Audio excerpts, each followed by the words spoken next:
এরকম করে প্রেশার দেবো হালকা, কারণ ডেলিভারির জন্য যে লুব্রিকেন্টগুলো বার হয়, যে হরমোনগুলো দরকার হয়, এই মাসাজটা করলে পরে সেই হরমোনগুলো দ্রুত বেরোতে হয়। নমস্কার, কেমন আছেন আপনারা? আশা করি সবাই ভালো আছেন। উত্তরণ কৃষির নতুন পর্বে আমরা দেখাবো গত 13, 14, 15 সেপ্টেম্বর আমাদের যে ট্রেনিং ছিল, এই ট্রেনিংয়ে কোন কোন স্টুডেন্ট কোন কোন জায়গা থেকে এসেছিলো আর কীভাবে আগামী দিনের ট্রেনিং পরিকল্পনাটা আমরা নিচ্ছি, আর পশ্চিমবঙ্গে কেন পিগারি ফার্মে ট্রেনিংটা অবশ্যই জরুরি। তো আসুন এই ভিডিওতে আমরা দেখাবো আমাদের কাছ থেকে যারা ট্রেনিং নিয়েছেন কিভাবে তারা পশ্চিমবাংলার বিভিন্ন প্রান্তে ফার্ম গড়ে তুলছেন এবং ফার্মকে ডেভেলপ করছেন এবং অর্থনৈতিকভাবে নিজেকে স্বনির্ভর করে তুলছেন, সেই রকম ভিডিও আপনাদের সামনে নিয়ে আসতে চলেছি। তো চ্যানেলে যারা নতুন আছেন অবশ্যই চ্যানেলটাকে সাবস্ক্রাইব করে দেবেন এবং ভিডিওটা লাইক এবং শেয়ার করবেন। আগেও হয়তো আমাকে দেখেছেন, আপনাদের সাথে কিছু ফোনে কথা হয়েছে। তো আমরা সবাই এখানে এসছি একটাই উদ্দেশ্য, আমরা আগামী দিনে সবাই এই পিগারি সেক্টরে যুক্ত হবো, তাই তো? এই সেক্টরটা নিয়ে মনের মধ্যে কিন্তু কজনের আছে হাত তুলুন, যে কি হতে পারে বা কি হবে বা কি এরকম কৌতূহল কারোর আছে?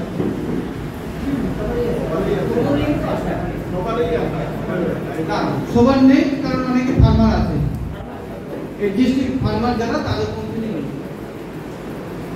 আমি একটা বেসিক ধারণা বলবো কেন আমরা পিগারিতে আসবো, তাই না?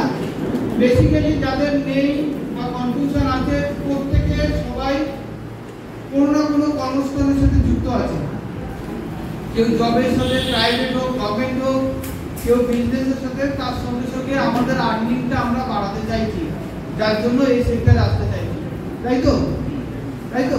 তাহলে লাইভ স্টকে যখন আসতে চাইছি, লাইভ স্টকে আসতে গেলে কেন আমরা পিকটাকে সিলেক্ট করবো, অন্য কিছু নয়।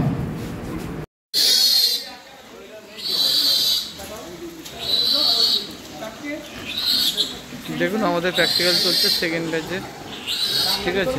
টোটাল এইবারে আমাদের 65 ক্যান্ডিডেট ছিল আমাদের এবারে ট্রেনিংয়ে। প্রচণ্ড বৃষ্টির মধ্যে সেইভাবে আমরা বাইরে কিছু দেখাতে পারছি না।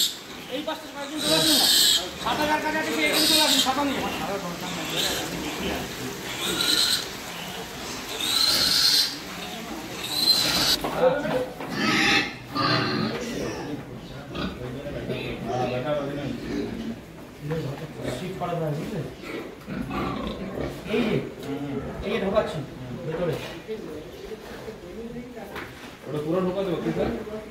হাতে টের পাবেন, হাতটা লক্ষ্য রাখবেন, অ্যান্টি ক্লক বেশি, হাতটা লক্ষ্য রাখবেন। দাদা হাতটা কিভাবে ঘুরছে, উল্টো দিকে ঘুরবে, তখন ঢোকাবো, বাঁদিকে ঘুরবে।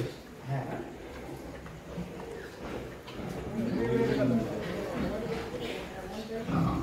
এই ঢোকালাম, এবার দেখবো ভালো সেট হয়েছে কিনা। টানলে হয়ে গেল তো, হাতে দাও,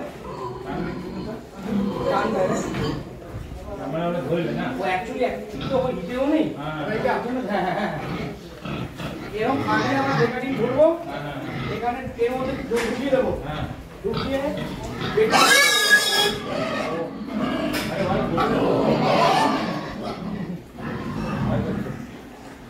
এবারে এর উঁচু করে বেকারিং প্রেশার করবো, পুরোটা চলে যাবে, তাই না? আস্তে আস্তে টানবো, আস্তে আস্তে টানবো আর বেকারিং প্রেস করে থাকবো, আস্তে আস্তে টানবো, বেকারিং। আচ্ছা, মানে আমি স্টার্টিং করবো, ধীরে পার করবো। হ্যাঁ, আর যখন বের করবো তখন ঘড়ির কাটার মতো করে বার করবো। প্রথমে অ্যান্টি ক্লকওয়াইজ, বারবার ক্লকওয়াইজ। এমনি প্লেন টাইমে বেরোবে না। যদি প্রেগনেন্ট হয়, এই অংশটা, এই যে রাউন্ড শেপ, এই পোর্শনটা ছাড়ছে, ওকে একটা এনে লাগো, এই এনে লাগো, যেটা ক্রস করা নেই, এটা ছাড়েনি, দেখেছো? দেখতে পাচ্ছ সবাই? এই যে এই পোর্শনটা, এবং এটার ওটার মধ্যে ফারাক থাকে। তো প্রেগনেন্ট যত সময় বড়াবে, এটা আরো তত রাউন্ড ভাবে ছাড়তে থাকবে। নিচের দিকে রাখবে, নিপিলস গুলো বলে দাও, আরো ক্লিয়ার হয়ে যাবে। আর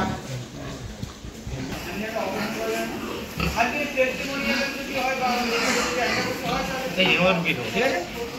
অসুস্থ অ্যানিমাল মুভ করবে না, ও চুপ করে শুয়ে থাকবে। যাবে না, এটা রিস্ক থাকে, তোমার রিস্কে তুমি করতে পারো, ঠিক আছে? তবে এই যদি অসুস্থ থাকে না, জ্বর ঠর থাকে, ও আর মুভ করবে না, চুপ করে বসে থাকবে। ওটা অনেক ক্রিটিক্যাল একটা সাবজেক্ট, ঠিক আছে? তাহলে সবচেয়ে ভালো হচ্ছে নর্মাল থার্মোমিটার ইউজ করবেন, ডিজিটাল না। রেডিমেডও পাওয়া যায়, রেডিমেড পাওয়া যায়, বানিয়ে নেবেন। রেডিমেডের আপনাকে কুরিয়ার চার্জ আসবে না, তাতে আপনি 50টা বানিয়ে নিতে পারবেন। এটা হচ্ছে 2, এটা হচ্ছে 7। সবাই বানিয়েছিলাম, একটু অ্যানিমাল বড় হয়ে গেলে মুশকিল হয়ে যায়। নাও পারেন, আপনি বলবেন সবাই যে বানাতে পারছি, এটা আমি কি করেছি, আমারটা এটাতে হচ্ছে আমার বাকি লাইফ।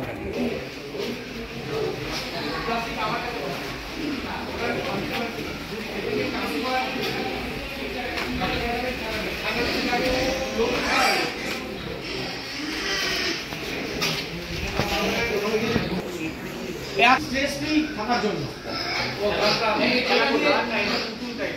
খেলবে খেলবে সঙ্গে স্ট্রেস ফ্রি থাকবে। আপনি দেবেন আপনার মিউজিক সিস্টেম লাগিয়ে দেবেন, এটা আমাদের এখানে না না না না, আমাদের এখানে 4-4.5 ফুট, 4 ফুটের বেশি। ছাদ বানাবেন, ওই যে খাঁচাটা তো না চাচা করছি না, মানে মায়ের একটা পশুর লেন্থটা কতটা বড়। আমাদের এখানে ওই আপনি 4.5-5 ফুটের নিচে 4.5-5 ফুটের নিচে হয় না।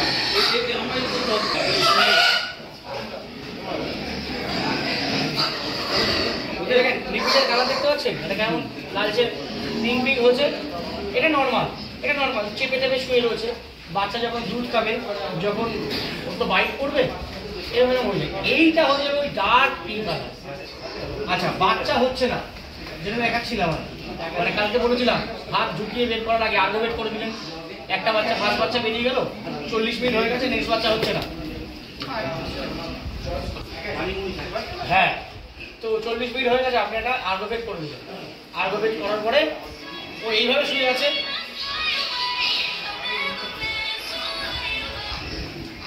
আর্গোবেট করে দিলেন, এইভাবে শুয়ে আছে। আর্গোবেট করলেন, বের করে এই যে আমার যে লম্বা ফাঁকা জায়গাটা রয়েছে, আমি এর মধ্যে 5-10 মিনিট ওকে হাঁটাবো, হালকা জোরে ওকে হাঁটাবো, এক্সারসাইজ হয়ে যাচ্ছে। এইবার যখন শোয়াবো উল্টো পিঠ করিয়ে কি করবো বলুন তো, এই হাত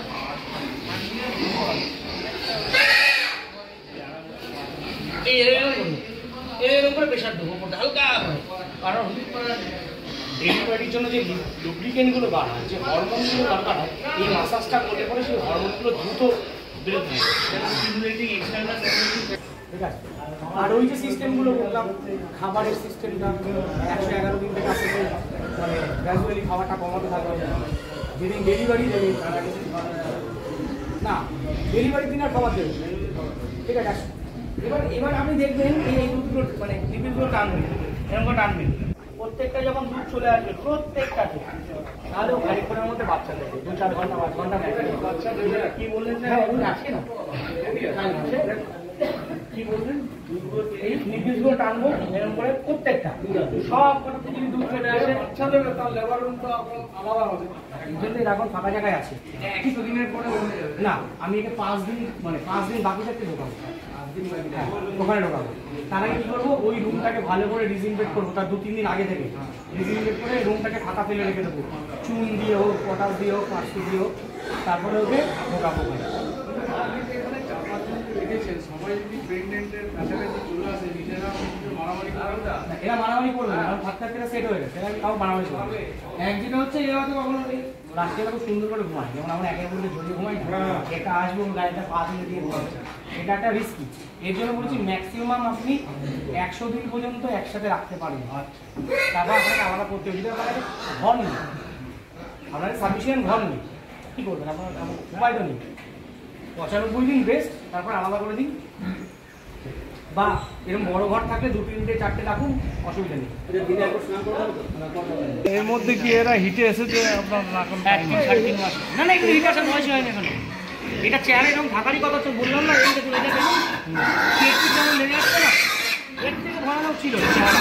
আমার রেডি মাল, আমার তো প্রত্যেকটা হিসেব থাকে, কিন্তু আমি মাল এই সময় এই মাল বেচবো, এই সময় এই মাল বেচবো। ওই মালটা তো উৎপাদন করছে সবাই। এটাকে আলাদা করে দিন, একটু ডিস্টার্ব করতে সবাইকে না। না, আমি বড় থাকুক, আচ্ছা, মানে অ্যাকোয়ান্টেন্স আমাকে তো জায়গা দিতে হবে, আমার তো থাকতে হবে। ওকে এখন অন্য জায়গায় নিয়ে গেলে ওকে মারবে, তো মারবে যাচ্ছে তাই বদমাইশি করছে। একটা হোয়াইট ডিসচার্জ হবে, ঠিক আছে? এবার আমি কী করে বুঝবো? এটা সব থেকে নির্ধারণ করা সহজা পদ্ধতি হচ্ছে আমি এসে চাপ দিয়ে উপরে পড়ে যান, কিন্তু পিছিয়ে চলে যায়, ঠিক আছে? তো কালকে আমি বলে দিয়েছি, কিন্তু না, তার সব থেকে অথেন্টিক সিম্বল হচ্ছে গোল। এখানে এরকমভাবে মিস হয়, অনেক সময় কী হয়, ও চুপচাপ থাকতে হবে, কোনো কোনায় ফেসে গেছে, ওরা মুভ করার জায়গা নেই, ও চুপ করে দাঁড়িয়ে থাকে, আপনার মনে হবে ও হেঁটে আছে। এখন হেঁটে নিয়ে নেবো, এটা হচ্ছে বেসিক।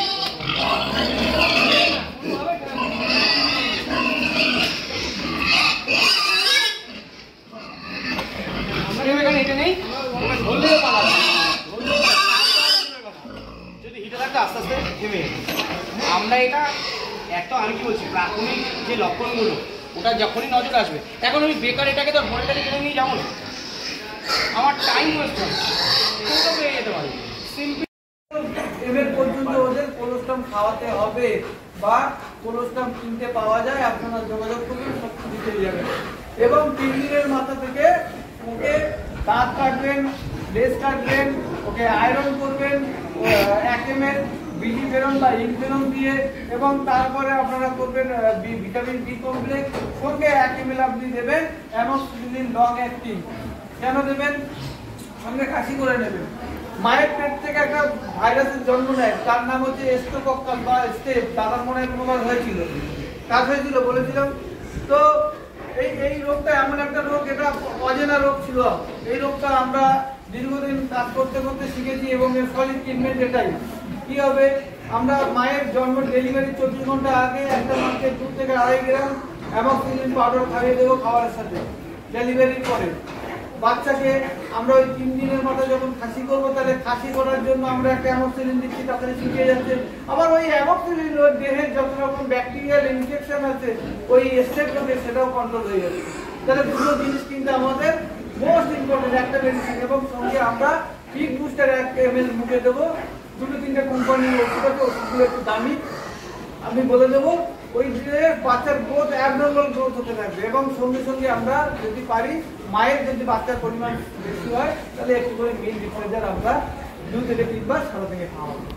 দেখি বাচ্চা আপনাদের কি করে রোগা হয়, ক্যাট হয়, বেকা হয়, চুল হয়, কিছু হবে। এটা ফার্স্ট। আমরা কতদিন বলেছি কত কিলোতে ওয়েট করাবো? Minimum 100 kilo. 90-95 হলো ক্ষতি নেই, আমরা এটা সেটা করাবো। তো এইসব মাছগুলো ফার্স্ট টাইম হয়েছে, এই মাছগুলো থার্ড টাইম, সেকেন্ড টাইম এরকম আছে। এদের বাচ্চা দেওয়ার যত বড় হবে তত বাচ্চা দেওয়ার এবিলিটি বাড়বে, মানে জরায়ুর ক্ষমতা, প্যাসেজটা বেশি হয়ে যাবে, ঠিক আছে? এই মাছগুলো এবারে কোনো মাছ 13টা, কোনো মাছ 14টা, কোনোটা 12টা পিডিএস রেকর্ড এদের আছে। তাহলে হ্যাঁ 200 কিলো আপ আছে, এবং এটা পিওর ইয়র্কশায়ার। এই যে ইয়র্কশায়ারটা আমরা কাকে বলবো? দেখুন কানগুলো ছোট, খাড়াই, এবং ওপরের দিকটা বেঁকা, ওপরের দিকটা কাটিং হয়ে সঙ্গে এরকম কম্পিউটার। এটা লার্জ ওয়াইট ইয়র্কশায়ার, ওখানে কিছু এফএম কোয়ালিটি মাল আছে, এখানেও গিট আছে, যেগুলো আগামী দিনে মানে কিছু খাসিও আছে, কিছু গিটও আছে, ঠিক আছে? এবার অনেকে জিজ্ঞাসা করছিল খাসি কেন করবো? দেখুন কিন্তু খাসি আপনি ভোরের সাথেও রাখতে পারেন, দিনের সাথেও রাখতে পারেন। ওর কাজ হবে ওয়েটটাকে গেইন করা, ঠিক আছে, আর আপনার পকেটটাকে গরম করা, ঠিক আছে? এবং এরা খুব দলবদ্ধ এবং শান্ত প্রাণী। যখন একসাথে রাখবেন, প্রথমবার উইনিং করার পরে 2-1 দিন এরা ফাইট করবে, তারপরে এত সুন্দরভাবে ওরা অ্যাডজাস্ট করবে, ওদের মতো কাজ হয়, ঠিক আছে? চলুন আমি বোর কিভাবে সিলেকশন করবেন দেখে দিচ্ছি। নির্বাচন করব আমরা, বড় দেখলে মোটা দেখলেই কিন্তু বোর করবো। বোরের অনেকগুলো বিষয় আছে। বোর হচ্ছে আপনার ফার্মের একটা সম্পদ, আর এই বোর্ডে কিন্তু আপনাকে ভবিষ্যৎ করে দিতে পারে। তাহলে বোর্ড আমরা কাজে রাখবো, বোর্ড কোনগুলো দেখে নির্বাচন করা উচিত। চলো অ্যাকচুয়ালি না, পায়ে ব্যথা না, এই মাটিটা একটু তারপরে আছে। কাঁধের পোর্শন অনেক বড়, ঠিক আছে। দ্বিতীয় হচ্ছে লেন্থ, ঠিক আছে, লেন্থ। আরেকটা জিনিস ভালো করে দেখেন, একদম স্ট্রেট সোজা, পিছনের সামনের পা ডাউন, সামনের পা ডাউন, পিছনের পা আপ। বোর্ড যখন চড়বে পিছনের পাটা স্ট্রেট থাকবে এবং আপ থাকবে, তবে সেই বোর্ডের লংজিভিটি বেশি হবে, সেই বোর্ডের ক্রস ক্ষমতা বেশি হবে, তার টাইমিংটা বেশি হবে এবং সেই বোর্ডের সিমেন্স কোয়ালিটি কি করে বুঝবেন? টেস্টিমোনিয়ালের পার্টটা দেখবেন দুটো সমান হবে আর এটা ধীরে ধীরে বাড়তে থাকবে, ঠিক আছে। এবং লেন্থ, এই বোর্ডটার আরো কিছু পজিটিভ দিক আছে। সেই পজিটিভ দিকগুলো হচ্ছে এই বোর্ডটা যতই খান এরকম গোল হবে, ঠিক আছে। কি করে করবেন? এটা লিমিটেড খাবার দেবেন। ধরুন এর খাবার 2 কিলো দেওয়ার দরকার, রেখে 1.5 কিলো খাবার দেবেন এবং এনার্জি যুক্ত খাবার দেবেন। বোর্ড একবার ক্রস করানো হয়ে গেছে আর দ্বিতীয়বার সকালবেলা একসাথে আরো ফিমেল দরকার আপনার ক্রস করানো। আপনি কি করবেন? ওই সময়টা কাঁচা ছোলা এবং কাঁচা ডিম খাওয়াবেন 2 থেকে 3 দিন। ওর সেক্সুয়াল পাওয়ারটাও অনেক থাকবে এবং আগামী দিনের জন্য ভালোভাবে তৈরি হবে। দেখুন লেন্সটা দেখুন, এইটা ডাউন আছে, এটা আপ আছে, এখান থেকে এটা গ্যাপ আছে, এখান থেকে এটা গ্যাপ। এই যদি জুড়ে থাকে তাহলে সে করে হবে না। মাসেলগুলো ভালো হতে হবে। এমনি বডি, আমাদের বডি একটা জিম করা বডি, দুটোর মধ্যে অনেক ডিফারেন্স আছে না? নর্দার্ন মিস্ত্রিটা কোথায়? তার চেয়ার আর আমাদের চেয়ারের মধ্যে তো অনেক পার্থক্য আছে না, ঠিক আছে। তো এই হচ্ছে ব্যাপার।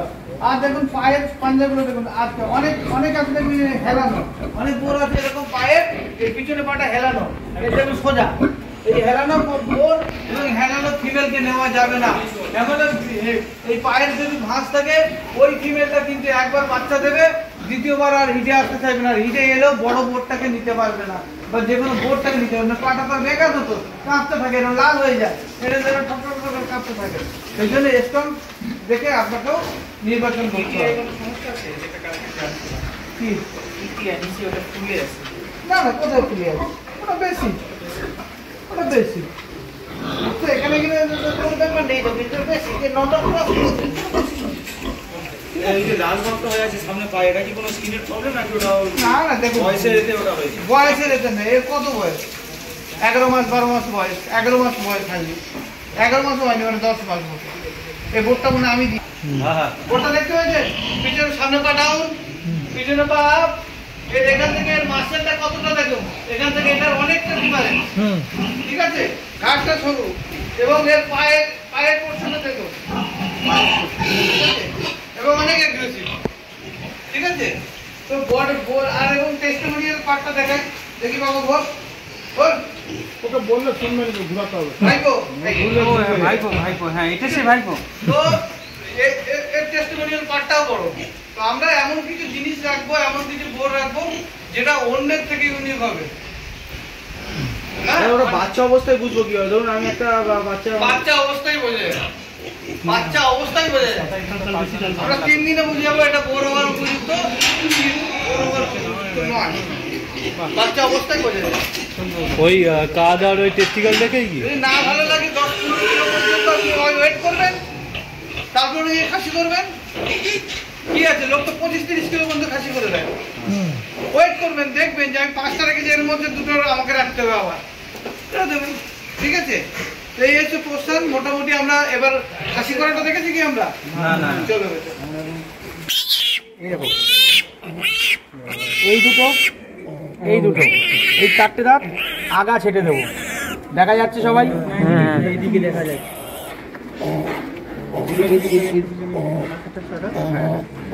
এই মুখটা টেনে ধরো। এই যে দেখুন সাবধান, এই যে উপরে 2টো দাঁত, এই 2টো দাঁত 4টে, সেম ওই পাশেও 4টে, 8টা। এর মাথাটা জাস্ট আমি ছেটে দেবো।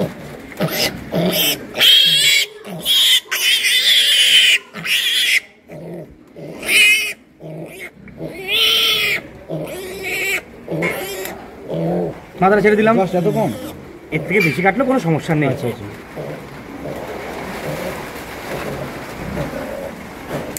যদি কিটকাট আর একটু তুমি দেখতে পাচ্ছ, আপনি চলে বলেছিলাম। এই দেখুন, এই দুটো পাশ সবচেয়ে নরম, একদম নরম। এই দুটো জায়গা বড় হোক ছোট হোক, এই পোর্শনটা সবচেয়ে নরম।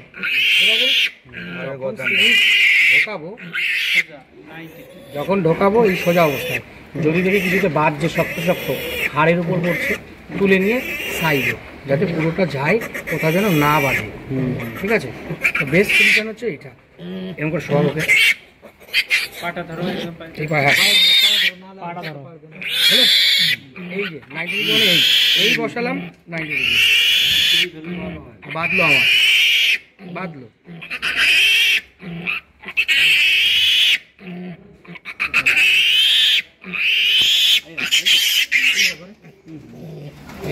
আইএম, এটাকে বলে আইএম, ইন্টারমাসকুলার মাংসপেশি। আচ্ছা, ওকে খাবে, হাড়ের কাছাকাছি চলে যাবে বা থেকে যায়, সেখানে কি হবে? তুলে নিয়ে সাইডে দেবে, যাবে না, ঠিক বুঝতেই পারবে, শক্ত শক্ত কিছু আটকাচ্ছে। এই জন্য ছোট অবস্থাতে সুবিধা বেশি, তাহলে লাফালাফি করবে না, আরামসে হয়ে যাবে। ওটা আয়রন, এটা কি দেবে?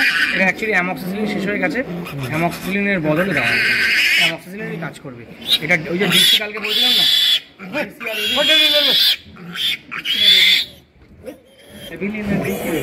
এভিলিন আর ডিসি যেটার কথা বলেছিলাম, এর মধ্যে এভিলিন মেশানো নেই। এভিলিন মেশানো এটা লাল দেখাতো, এর মধ্যে ডিসি আছে।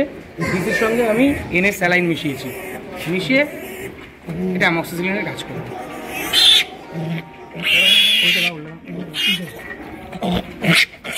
যেহেতু খাসি করবো, অ্যান্টিবায়োটিক করে নিচ্ছি।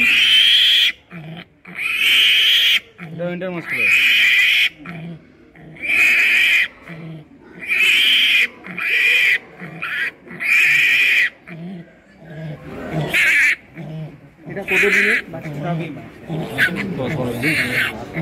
হলো? এবার সাপ কাট দেখাবো। এটা হচ্ছে ইন্টারমাসকুলার সাপ কাটের জন্য আদর্শ এই দুটো পোর্শন। ঠিক আছে, সেম এখানের এই যে পোর্শন, এই দুটো পোর্শন সব থেকে নরম হয়, যত বড় হোক অ্যানিমাল। এই দুটো পোর্শন সব থেকে নরম, এই জায়গাটা ধরেন ভালো দেখো, ও কিন্তু দাঁত না লাগিয়ে দেয়। ঠিক আছে, হলো? কি করবো আমরা এখন? ছোট অ্যানিমাল এইভাবে করছি। বড় অ্যানিমালকে কি করব? দড়ি দিয়ে বেঁধে বা ওই আংটা লাগিয়ে মুখে শুইয়ে করবো। ওটা শুয়ে না করলেও হয়, এর তলায় বসলে পরে বড় অ্যানিমালের এটা হাতে পাওয়া যায় আর দেখাও যায়। আচ্ছা, হাতটা একটু স্পিড করে, ফোনটা একটু বসে করো। হলো, এই যে ধরলাম, এই যে ধরলাম, দেখতে পাচ্ছেন আপনি কাকু?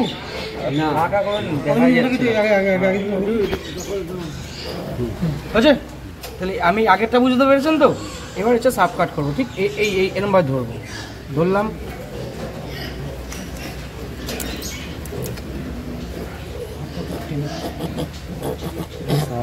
বেশি টানলে টাইট হয়ে যাবে। আচ্ছা, এই ধরলাম, এই যে ধরলাম, ধরে আমার তো এখন ওকে ভ্যাকসিন করার প্রয়োজন নেই, আমি আপনাদের দেখানোর জন্য করব। ঠিক আছে, এরা তো ভিডিও করছে, এরা গ্রুপে দিয়ে দেবে। ঠিক আছে, এই যে ধরলাম, ধরে এই আমার হাত এই সোজা থাকবে, এই সোজা একদম, এই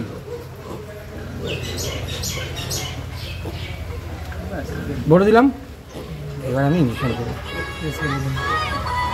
ঠিক আছে, ক্লিয়ার? ভ্যাকসিনের ক্ষেত্রে, এটা ভ্যাকসিনের ক্ষেত্রে, সাপ কাটের ক্ষেত্রে, সোয়াইন ফিভার হোক, এফএমডি হোক, যাই হোক, হোয়াট এভার। ছোট বড় দেখাচ্ছে।